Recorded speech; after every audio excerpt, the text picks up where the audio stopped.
So, it is time for us to do an All Saints Day litany. So I don't know how many of you, I'm hoping you guys got a second bulletin, and we're only going to do the litany from the first side. Can you raise it up so I see you got it? Awesome. Okay, so today is what we call All Saints Sunday. I'll give you a little background on this. I was raised Catholic, so this was a kind of a big deal in my world. And my mother passed away 26 years ago on that day, November 1st, All Saints Day. So it holds for me, both because of my background and because of my personal journey, a big place for me. Now, a couple things I want you to know is that in All Saints Day, it started as a Catholic tradition, and there were 5 steps to becoming a saint. One is, I love this, I found this on the BBC, they said, wait 5 years, or don't. So sometimes there's some gray in that decision. The second one is to become a servant of God. So it's handing your life over to God in all things. The third is to show proof of a life of heroic virtue. I want you to hold that third one close, because we're going to talk about that in a minute in my sermon. 4, verified miracles. Okay, verified miracles. So something that happens that shouldn't have happened.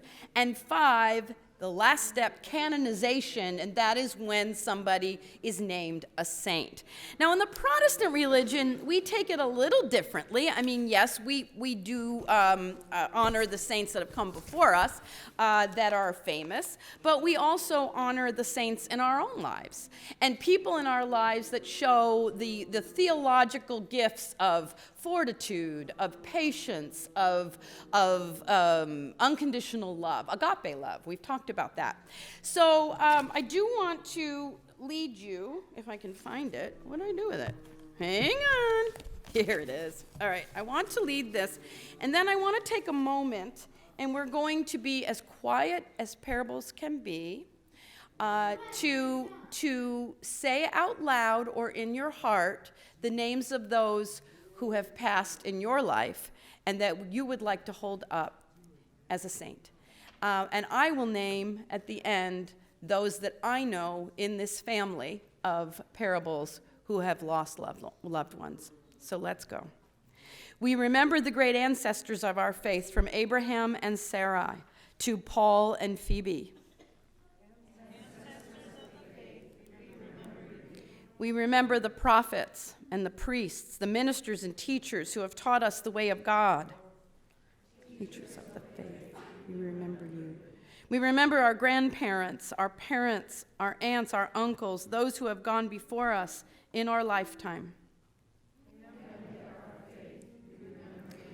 We lift up the memories of children, of grandchildren, and brothers and sisters, husbands and wives, and parents whose lives ended too soon. Those close in our hearts, we remember you. Today, we remember Jen Hawley's father, Jerry.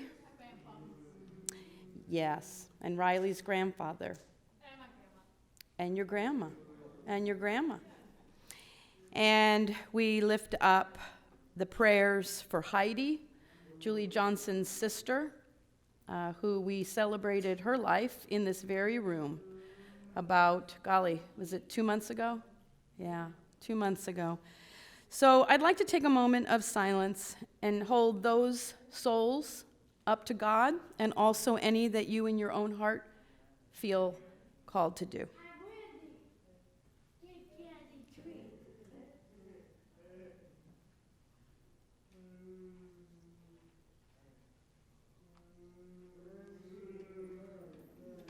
Lord, hear our prayers.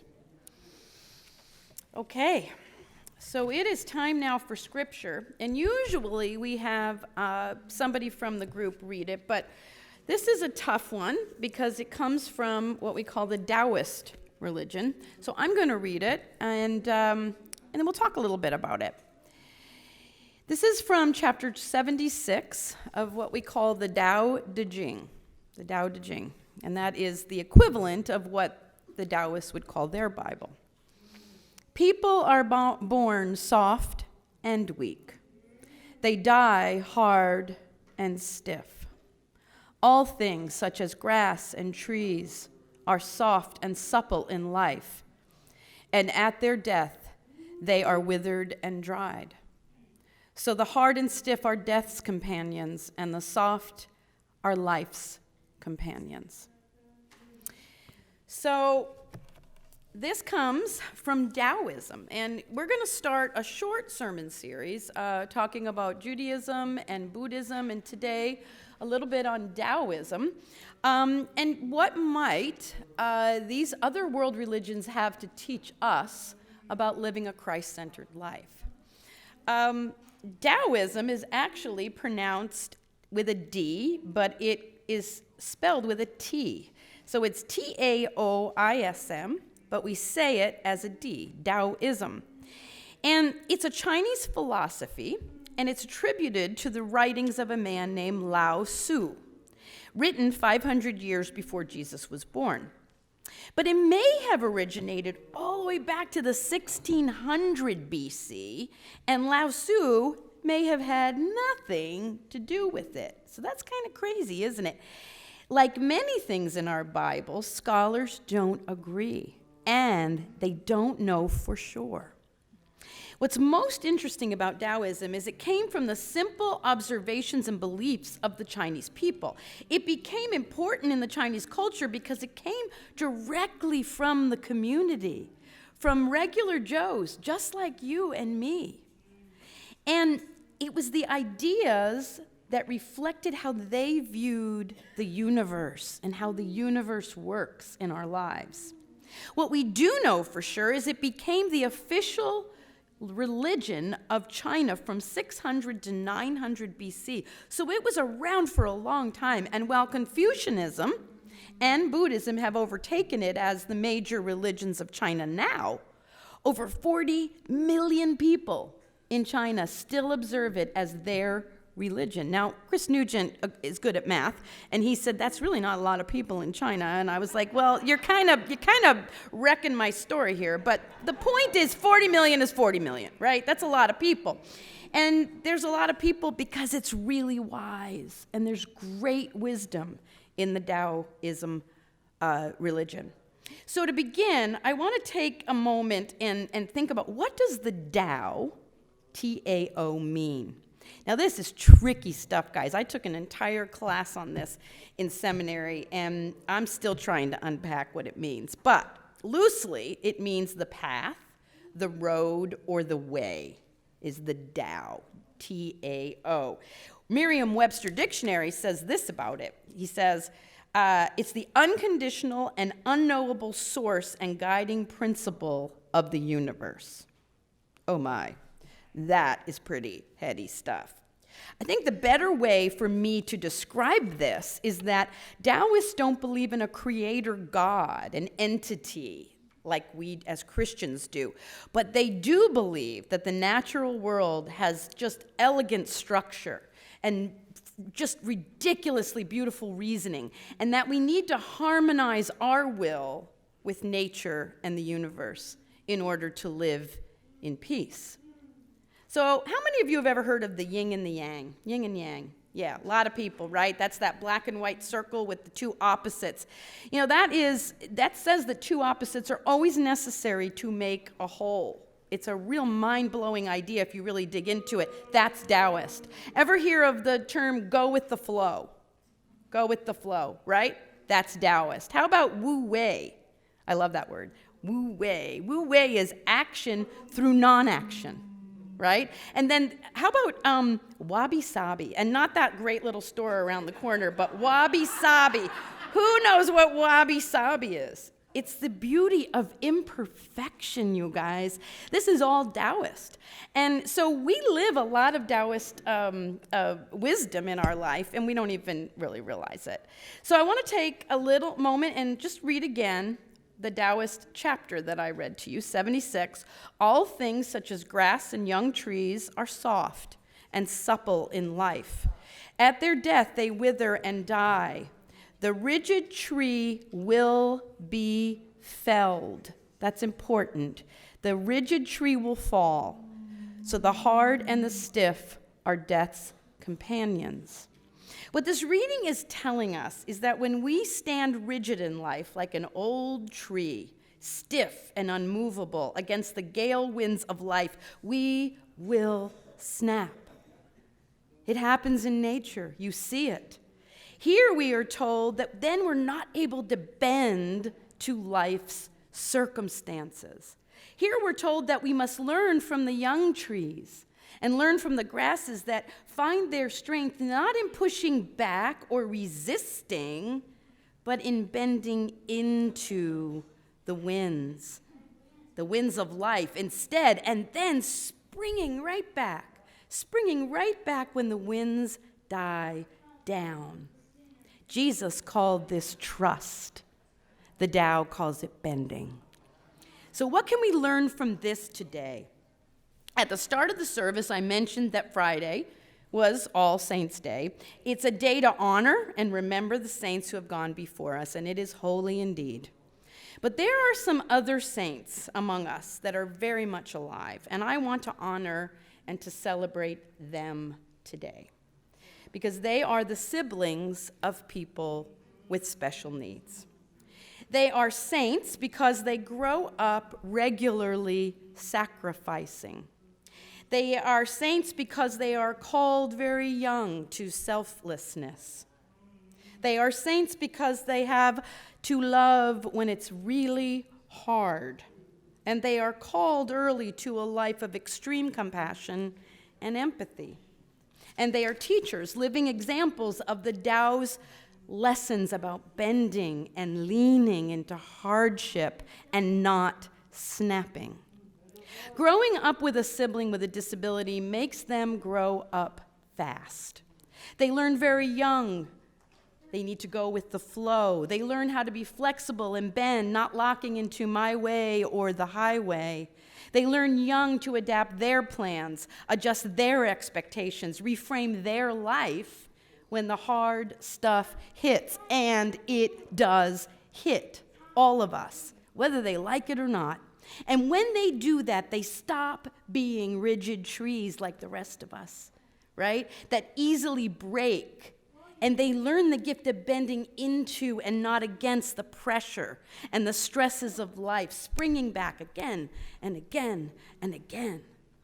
And when I think back to a time when our son, Ryan, was just a little guy trying to make sense of this new life, sharing it with this stranger named JJ, I am humbled because there was so very much to adjust to and so many crises to try to process in that beautiful little soul at such a tender age. And like any little boy adjusting to a new baby in the house, Ryan was trying to figure out what the heck was going on at the ripe old age of 3.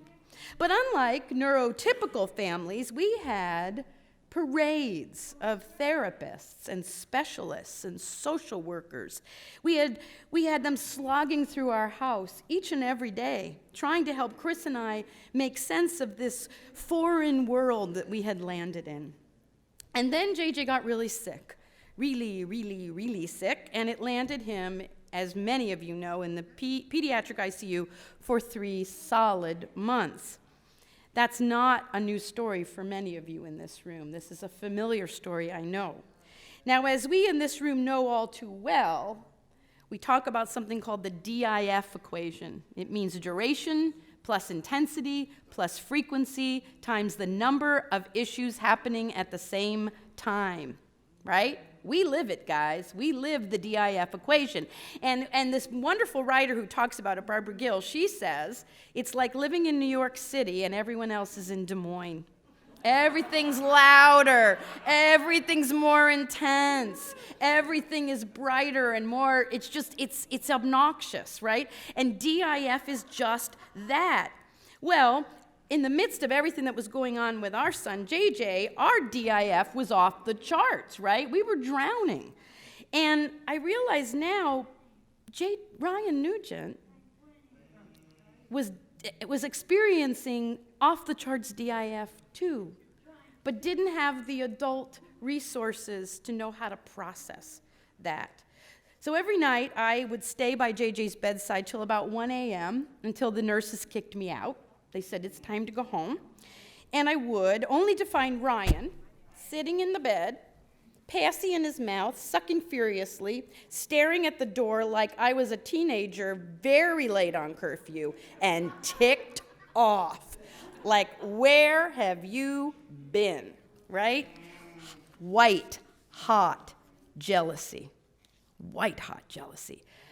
Because he was a minor, Ryan was not permitted to visit his brother in the pediatric unit. But when doctors believed that JJ may not survive, they thought it would be a good idea for Ryan to see him. On that visit, Ryan was so very scared. He buried his head in my shoulder as we walked into intensive care with only the hum of dozens of ventilators. If you've ever been in one, you know what I'm saying here. It's like the sound of puffing. And he was trembling. And then he saw him. He saw JJ. And he let out this primordial scream. I mean, there he was, tied to the bed, wires coming out of everywhere, right? I mean, it was unbelievable. And JJ was unconscious. And I thought, holy cow, we have made a big mistake. Immediately following that scream was a giggle and then a laugh. And he said, my baby, my baby. And he ran over, you love this story. He ran over and he kissed JJ all over. And I thought, wow. And then, as fast as that happened, he looked up and his eyes burned red, mad. And he scowled and he said, now he's looking at the monitors, right? They've got respiratory monitors, heart monitors, and he goes, why does he have a TV in his room? Oh, man, that is the whole shebang, you guys. That is the whole shebang, the yin and the yang of living a life with a brother or sister with a disability forever. The confusion of loving someone so desperately and so unconditionally and resenting them to the core at the same time, right? I mean, living the DIF can undo us as adults. Imagine what it does to children, to our siblings. But ironically, holding these kinds of complicated emotions at such a young age has the potential to teach the Taoist art of bending or Christ's idea of trusting. The gift of springing back from hard things. If our siblings had stayed stiff and rigid in those moments, they would have snapped. So to survive, they're like young trees. They lean into and not against the hard stuff over and over again. So today, we celebrate All Saints' Day a different way, and we honor the warrior spirit of our beloved siblings. Amen. Brothers and sisters of people with disabilities, we see you. We see the resentment and the jealousy and the frustration and the embarrassment, but we see something else. We see your quiet strength. We see your heroism and your big, ginormous heart, and we see your empathy and your compassion and your patience and your tolerance, your advocacy, and your maturity. And we see how you bend so masterfully into the winds of life, seamlessly. Oh yes, we see you. Friends, our siblings' journey is unlike any other in the world. I am reminded of the cost that it exacts, and that can be heartbreaking. But I am also reminded of the gifts, and that can take your breath away. It's the yin and the yang of life on steroids. I look at Jen and Tim's daughter, Maddie, who is now majoring in special education at Miami. I look at my own son, Ryan, who has accepted a job just a few weeks ago in special ed, and he's helping young adults make that hard transition from school to work. I look at my sweet JJ's doctor, Brian Skotko, who you just met, who grew up with a sister who has Down syndrome and is saving lives in our community as a result every single day. And our guest, Caitlin, who sits next to him, my sister and friend whose sister has Down syndrome, and it led her to a career of raising money so Dr. Skotko can do his important work. And then there's Mackenzie. Mackenzie's sister, Kelsey, who has just accepted an internship working at Mass General with Dr. Skotko. I don't know, divine appointment? Maybe so. And I look at our dear Mary Beth, who is JJ's second mother, and she grew up with an older brother with Down syndrome. You may not know that. But I think because of that journey, she has dedicated her life to making life richer for my son and for many, many others in this community. And this makes me speechless, and that's a high bar for me. These are the saints among us, my friends, brothers and sisters of people with disabilities who have lived the reality of DIF their entire life and don't know life without it. And they are teaching us how to bend, how to lean in and spring back from the winds of life. Siblings, please know we see you. How could we not? Amen. Amen. Yeah.